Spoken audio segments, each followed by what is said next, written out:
በስነ ስርዓት ለሩታ የሚያስብላትና የሚቆረቆርላት ሰው ዳኒ ዌልካም። የምሬ ነው የምላችሁ፣ ደስ ነው ያለኝ ዳኒ ስለተመለሰ ማለት ነው። ምክንያቱም ድራማን እነ ዳኒ ይስሯት፣ ከዚህ በፊትም አብረው ነበሩ። ያው ደስታ ዝምተኛ ይመስለኛል እና ዛሬ እንግዲህ ወደ ሩታ ህይወት ተመልሷል። ታጠገብሽ ሆናለሁ ብሏል።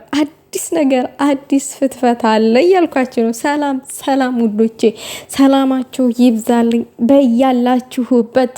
ምንጊዜም ቢሆን ከአንድ ጠንካራ ሴት አጠገብ አንድ ጠንካራ ወንድ ያስፈልጋል አይደለ? በአሁኑ ጊዜ አብርሽ የራሱን ህይወት እየኖረ ነው፣ ደስተኛ ሆኖ ከዛች ሴት ጋራ ማለት ነው። ለእኔ ስሜት የለህም ወይ? ስሜትህን ንገረኝ፣ ስሜቱ አይቋረጥና እያለች ሲጨቀጭቀው ነበር። ያለውንም ስሜት ገልጦላታል ማለት ነው።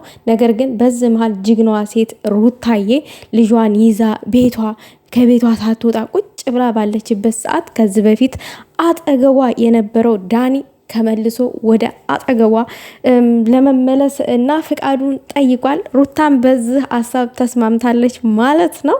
ደስ ይላል። የምሬ ነው። በተለይ ደግሞ ልጅ አያያዙ፣ አስተቃቀፉ ምናምን ነገር ደግሞ ልጁ ሲያምር፣ ልዑልዬ ዝምተኛ ልጅ ወይ ልጅ እኮ ዝም አይልም፣ ያለቅሳል፣ ይነጫነጫል ማለት ይሄ ልጅ ዝም እግዚአብሔር እንደዛ አይነት ልጅ ስጠኝ። ምር ዝም ብሎ ነው የሚያየው። ደግሞ ሲያሳዝን አሳዛኝ ነገር ነው እውነት። በስልክ ውስጥ ነው የምናይክ፣ በአካል ብናገኝ ከምር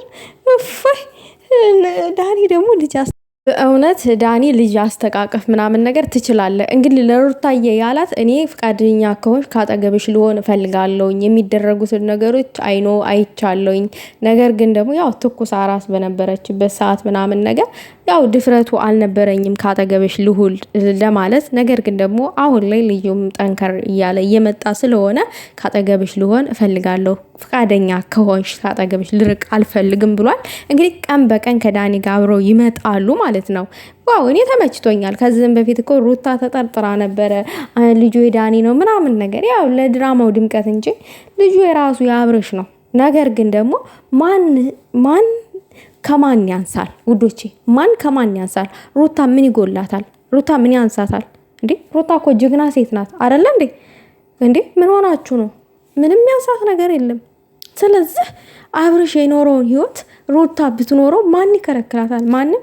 ልጅ ስለመጣ ልጅ ቂጥኝ ነው እንዴ? እንደውም ልጅ ቤትን ያደምቃል። እውነቴን ነው የምላችሁ ከሚባለው በላይ ማለት ነው። እና እድለኛዋ ሴት ናት ሩታ ልጅ ስለወለደች በሰዓቷ በጊዜዋ ነው የወለደችው። ምንም የሚመጣ ነገር የለም። ምንም የሚከለክላት ነገር የለም። ማፍቀርም ትችላለች፣ ማማርም ትችላለች፣ እንደፈለገች መሆን ትችላለች። ልጅ ስላለ ምንም ነገር የሚቀር ነገር የለም። ምንም የሚያግዳት ነገር የለም።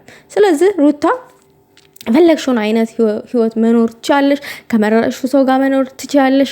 ማንም የፈለገውን ይበል፣ ሂጂበት፣ አለቀ። ዳኒ ደግሞ እውነት ሩታን ህይወት መበጥበጥ ያው ምንም የተበጠበጠ ነገር የለም። አብቅቷል። አብርሽ ጋር ያለው እሱ የራሱን ህይወት እየኖረ ነው። የመረጠውን ህይወት፣ ይሄ ደስተኛ ያረገኛል ያለውን ህይወት እየኖረ ነው።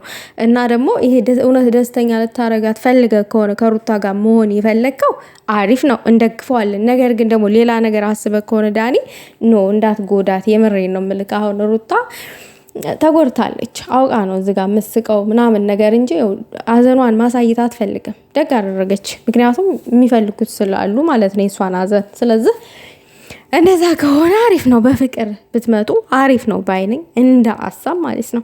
ልዑልዬ ግን ዝምተው ደስ ሲል እግዚአብሔርን ወድጄው ልሞት ነው። ሩታ በልጅነቷ ዝምተኛ ናት መሰለኝ እንደሚመስለኝ። ቁጭ እኮ አብርሃምን ነው የሚመስለው ደግሞ የኔ አባት የኔ ዝምተኛ